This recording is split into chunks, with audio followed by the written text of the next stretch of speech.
Convidamos o excelentíssimo senhor desembargador Ademar Mendes Bezerra, digníssimo corregedor-geral do Tribunal Eleitoral do Ceará.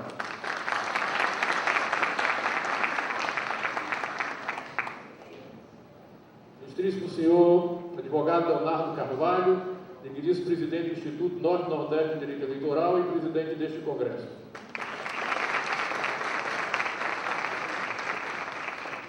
Ilustríssimo senhor advogado Valdentário Monteiro, digníssimo presidente da Ordem de Advogados do Ceará.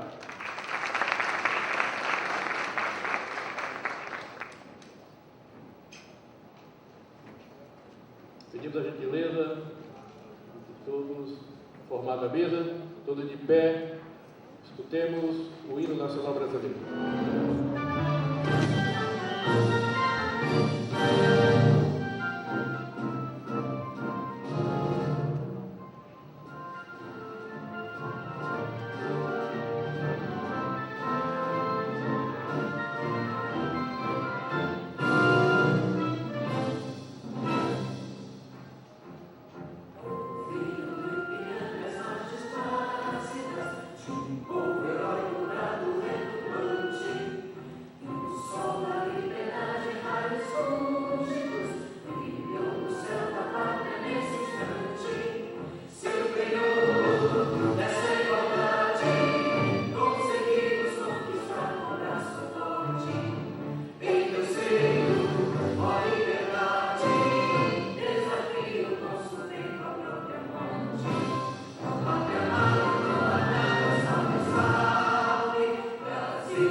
Passamos a palavra ao presidente do Instituto Norte-Nordeste de Direito Eleitoral, Dr. Leonardo Carvalho. Bom dia, minhas senhoras e meus senhores. O Instituto Norte-Nordeste de Direito Eleitoral fica muito feliz com a presença de todos vocês. Temos participantes de todos os estados do Norte e Nordeste. É uma grande alegria para nós cearenses estarmos realizando este evento que o Instituto reputa um dos mais importantes, notadamente por estar sendo realizado em ano eleitoral e que, a partir da minha reforma e o próprio Tribunal Superior Eleitoral, trouxe diversas inovações em suas resoluções para o pleito de 2010. O Instituto agradece a colaboração e o apoio do Tribunal Regional Eleitoral, da Procuradoria-Geral Regional Eleitoral, da Corregedoria Geral Eleitoral do Estado de Ceará, da Escola Judiciária e de todos aqueles que, direta e indiretamente, contribuíram para a realização desse evento. Este evento ele já está em sua terceira edição, já está se tornando um evento que marca as discussões a respeito das inovações na legislação eleitoral. Nós estamos diante de uma eleição federal que terá muitas inovações, partindo da própria propaganda eleitoral até a prestação de contas, em que hoje, a partir do princípio da transparência que deve ser estabelecido na prestação de contas de campanha, a internet hoje será um grande instrumento e, naturalmente, sendo de importante interesse para aqueles que atuam, seja na magistratura, seja no Ministério Público, seja na advocacia e, especialmente, aqueles que irão disputar o mandato eletivo agora em 2010.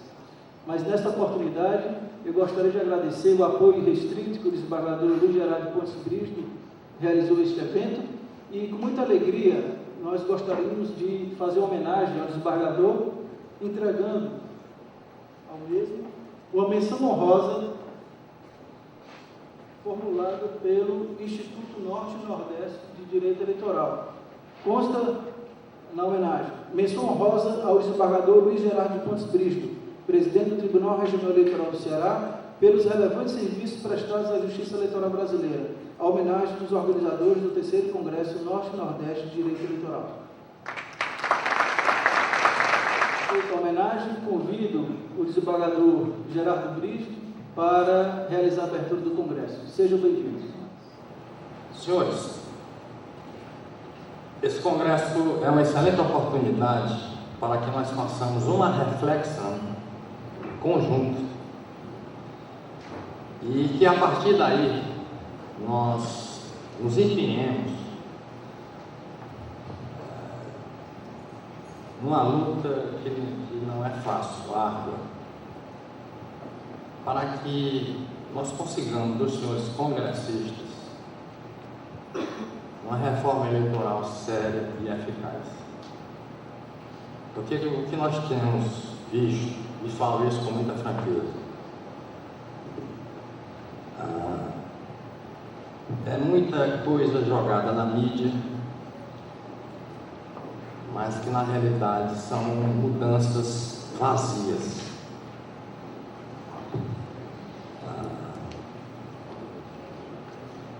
Esse encontro é uma semente para que nós possamos, no futuro, junto com os senhores congressistas, que são os grandes, maiores responsáveis por essas reformas que estarão por vir, porque do modo que está não pode continuar, para varrer do nosso ordenamento eleitoral o anacronismo nele inserido e que ainda hoje existe.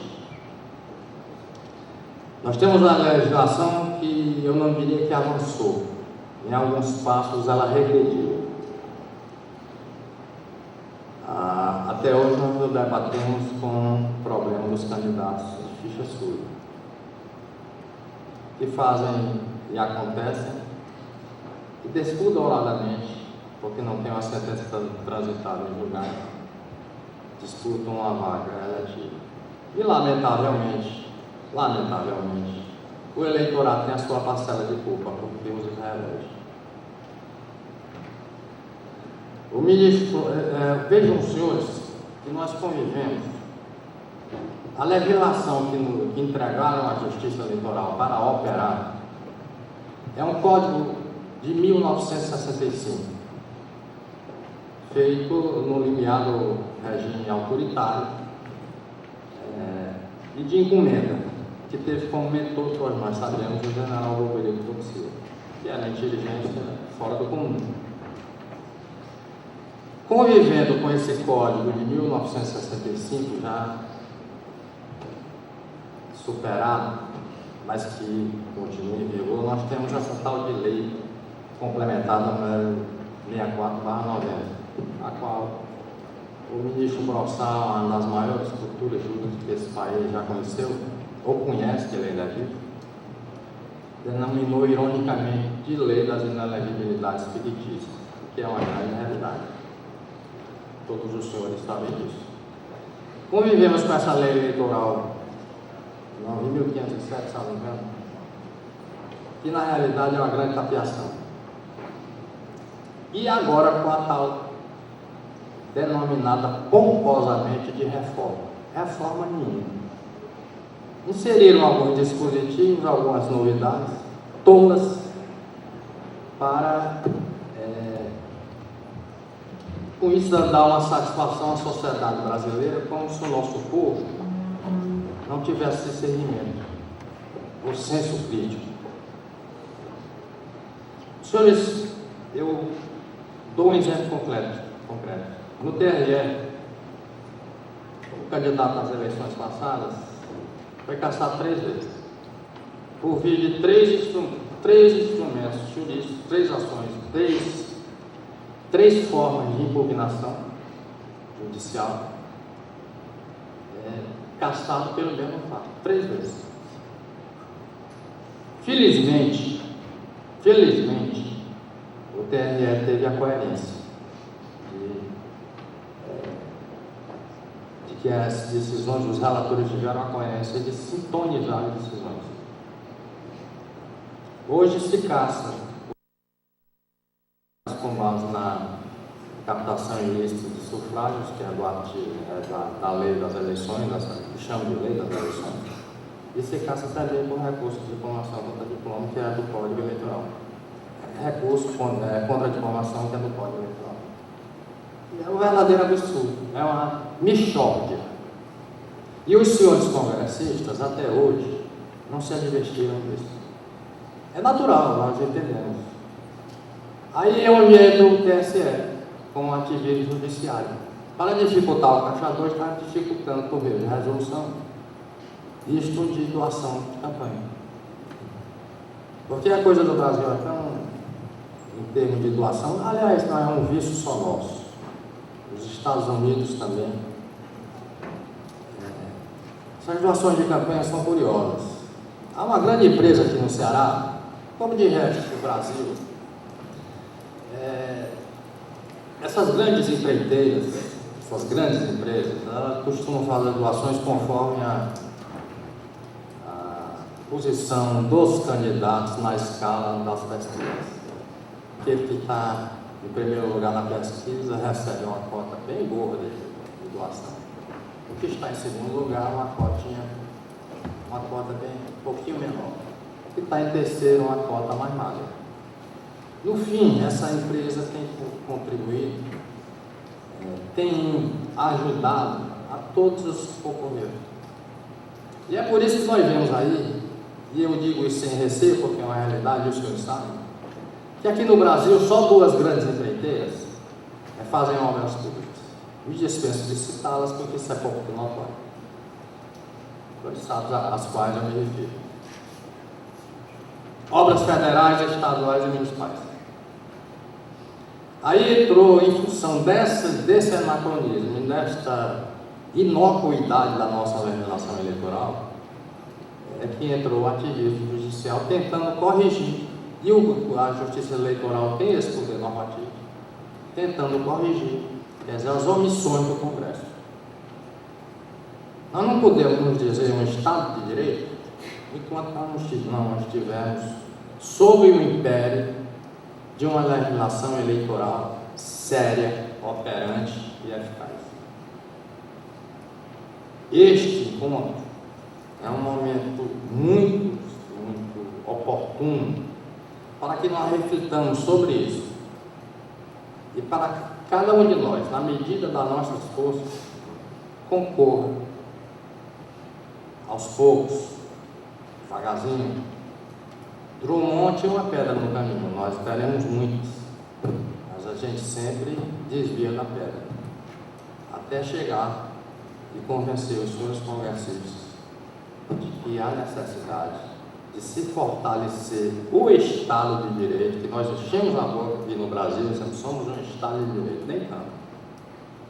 Um Estado de Direito que possui uma legislação eleitoral anacrônica como essa, coexistência de bons normativos superados, hipócritas, como essa lei das inelegibilidades. Senhores, a lei das inelegibilidades, na época do regime militar, era melhor que essa que o Estado de Direito nos entregou. Porque o candidato, aquele tempo, antes da lei 64/90, que tivesse processo na Justiça Comum, ou ação de improbidade, vamos concorrer à eleição. Hoje concordo. É o exagero da tal presunção de inocência. Que a gente levando para o campo penal, e às vezes fico discutindo com o desembargador Ademar, eu às vezes provoco muito o desembargador Ademar, ainda bem que ele não se irrita não. A não ser que quando eu falo do clero. Sua Excelência, a gente fica pensando, presunção de inocência como? Pois em caso de flagrante, como é que nós vamos compatibilizar a presunção de inocência com o flagrante delito, que é a certeza virtual, a certeza material, a certeza absoluta da autoria delitiva? São esses excessos de garantismo que nos levam a essa, e em nome disso, dessa tal presunção de inocência, que não é absoluta, garantia individual alguma é absoluta, ela está rendida ao interesse público. Ninguém é livre, absolutamente livre. Todos nós estamos rendidos aos interesses superiores da coletividade. É em nome dessa tal presunção de inocência que tem gente aí que faz o que faz, notoriamente é conhecido como desonesto, é eleito, culpa dos eleitores, que elegem quem não merece ser eleito. E nós vemos isso aí, essas distorções que acontecem. Mas eu não sou tão pessimista em relação, eu nunca digo como Rui Barbosa, que o Brasil está à beira é que o Brasil vai chegar uma época que o brasileiro tem vergonha, terá vergonha de ser honesto. Não. Eu digo isso. Pelo contrário, a minha fé se renova neste país e no seu povo. Eu nunca encarei dizer isso, que eu vou ter vergonha de ser brasileiro, jamais. Pelo contrário, eu tenho orgulho da minha nacionalidade.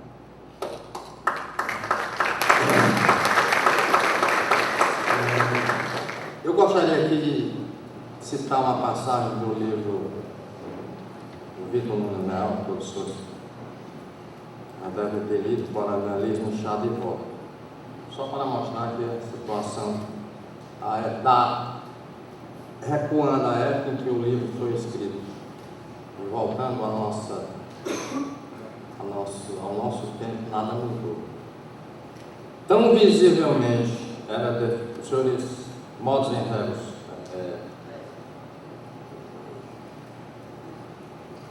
vejam ouçam com as necessárias adaptações. Tão visivelmente defeituosa era a prática do nosso sistema representativo que os estadistas, legisladores e escritores políticos do Império e da Primeira República, eu acrescento da segunda, da terceira, da quarta, da quinta, da sexta, eu nunca vi tanta república no Brasil.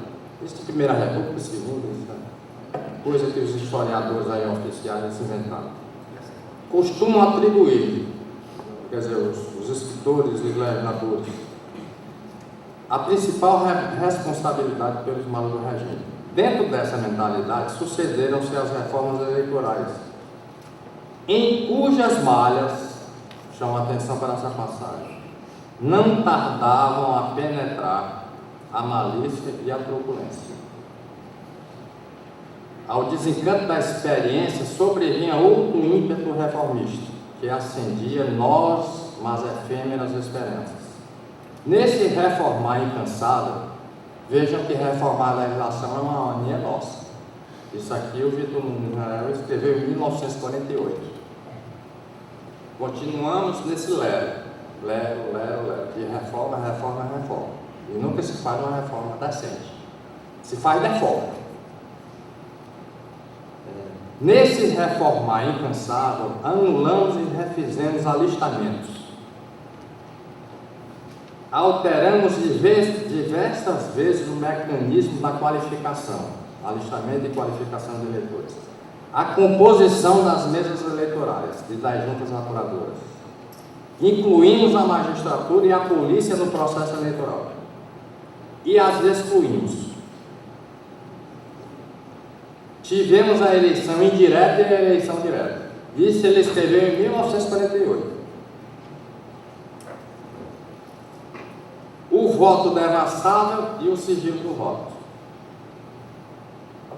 Ampliamos e restringimos as circunstâncias eleitorais, desde o distrito correspondente a uma província ou estado, até o de um deputado único. Experimentamos o escrutínio de lista, o voto uninominal, a lista incompleta, o voto cumulativo e até a representação proporcional. Ele parece que existia a futurologia. Vitor Nunes Leal. E o mais curioso é que na República chegamos a repetir experiências mal sucedidas no Império. Se houve um avanço de lá para cá, do Império até os dias atuais, foi o da votação eletrônica. O resto foi tapeação. Digo isso com toda franqueza. Mas eu não que eu estive extraído do jornal uma passagem de Fernando Pessoa, justamente para justificar porque eu acredito no meu país e me orgulho da minha nacionalidade. Nada de dizer que o Brasil está à beira do abismo. Com o esforço de todos nós chegaremos não. Mas cedo ou mais tarde, isso aí é irreversível. Dizia o Fernando Pessoa: posso ter defeitos, viver ansioso e ficar irritado algumas vezes, mas não me esqueço de que minha vida é a maior empresa do mundo e que posso evitar que ela vá à falência. Ser feliz é reconhecer que vale a pena viver, apesar de todos os desafios, incompreensões e períodos de crise. Ser feliz é deixar de ser vítima dos problemas. Não nos passemos por vítima dessa reação eleitoral. Trabalhemos para modificá-la. E se tornar um autor da própria história. E nós vamos ser autores da nossa própria história. É atravessar desertos fora de si, mas ser capaz de encontrar um oásis no recanto da alma. Nós vamos encontrar esse oásis eleitoral. É agradecer a Deus a cada manhã pelo milagre da vida. Ser feliz e não ter medo dos próprios sentimentos. É saber falar de si mesmo.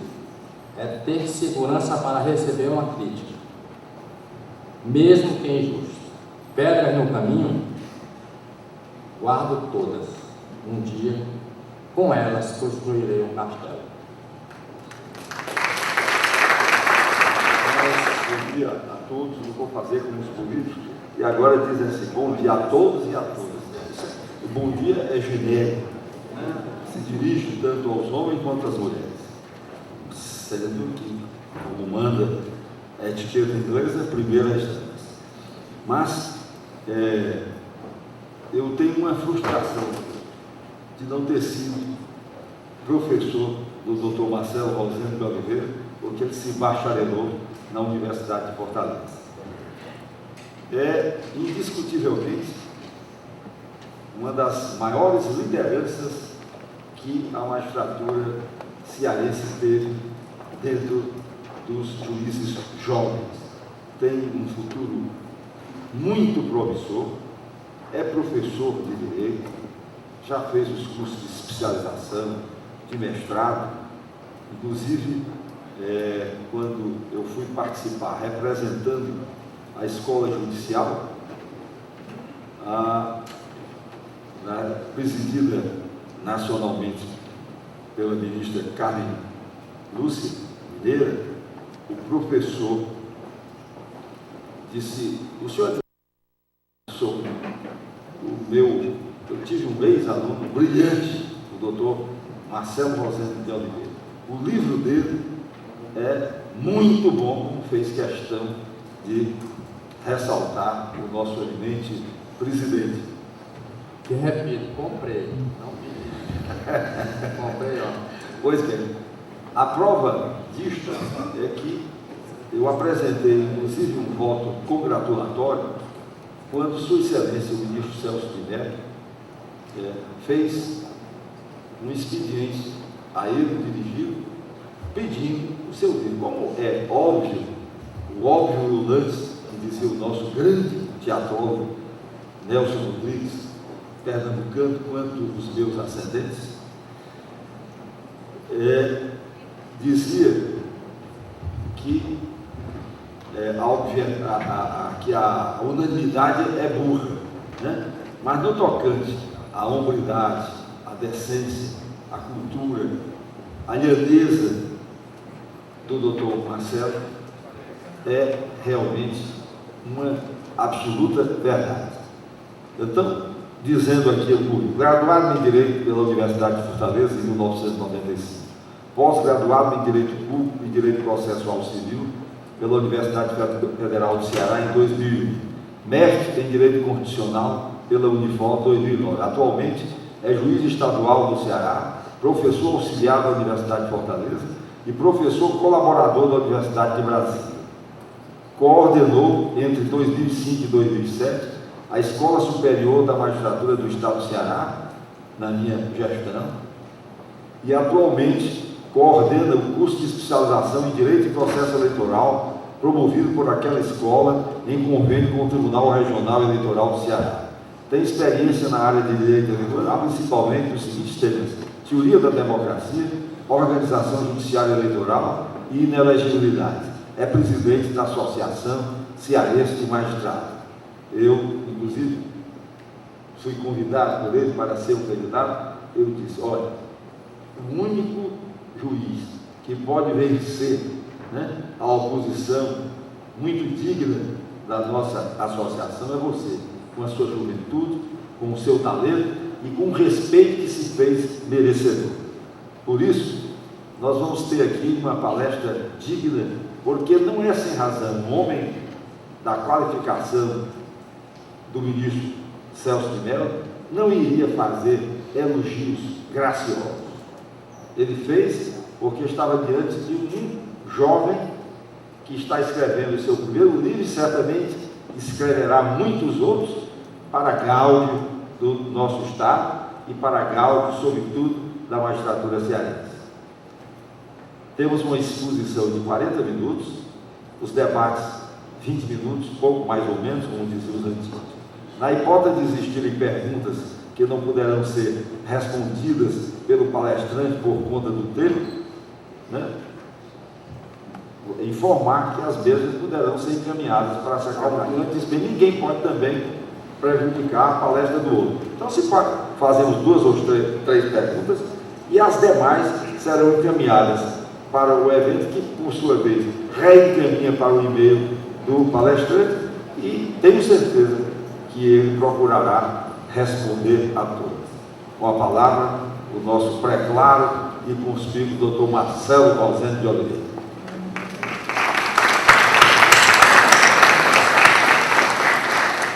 Gostaria de agradecer imensamente as palavras do desembargador Brígido, as palavras do Ademar. Não me julgo merecedor de tantos elogios, de tantas qualificações positivas.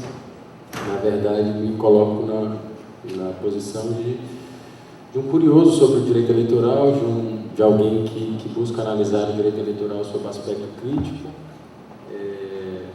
entendendo que esse momento da democracia brasileira exige uma nova postura dos operadores do direito eleitoral, que transcenda a mera crítica ao aparato legislativo. Eu imagino que não temos leis perfeitas, mas com as leis que temos é possível fazer muita coisa, desde que haja comprometimento com a hermenêutica verdadeiramente inovadora sobre o direito eleitoral.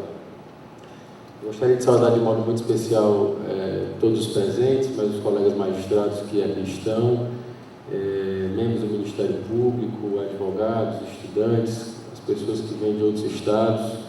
Gostaria de dirigir uma saudação especial ao Dr. Pedro Decomain, que vejo aqui na plateia, e reputo também um dos maiores pensadores de direito eleitoral e por certo, fará também aqui uma brilhante exposição, até bem mais gabaritada do que a que pretende fazer. Uma figura que sempre recebeu lá no seu estado, o cearense, e agora, quando eu estive para a posse dos 19 juízes, eu fui inclusive indicado para representar, porque o ministro Napoleão Nunes Maia Filho ali não pôde comparecer, e a presidente do Tribunal de Tocantins pediu para que eu fizesse a saudação em nome da Associação dos Magistrados Brasileiros, de cuja instituição, com muito orgulho, sou um dos vice-presidentes. De maneira que, se o desembargador Liberato Póvoa não estiver aqui presente, fica aqui esse meu registro. Desculpe, palavra a Vossa Excelência. O tema que me foi proposto, e sobre o qual nós conversaremos aqui, é sobre a justiça eleitoral como instrumento de controle e fiscalização da legitimidade das eleições. Fundamentalmente, o que nós pretendemos fazer é alinhar algumas reflexões sobre a história da justiça eleitoral e sobre o momento que a justiça eleitoral atravessa na atualidade. E algumas reflexões iniciais poderiam ser colocadas. A primeira delas, e que talvez seja uma provocação para que ao final da exposição nós possamos retomá-la, será que convivemos com eleições limpas no Brasil? É possível falar de eleições limpas no país na quadra atual? O que nós temos vivenciado e temos verificado é que avançamos muito quanto ao sistema de coleta de votos, ao sistema informatizado de votação e apuração. Avançamos naquilo que eu qualifico como controle de processo eleitoral sob o ponto de vista formal, e que foi durante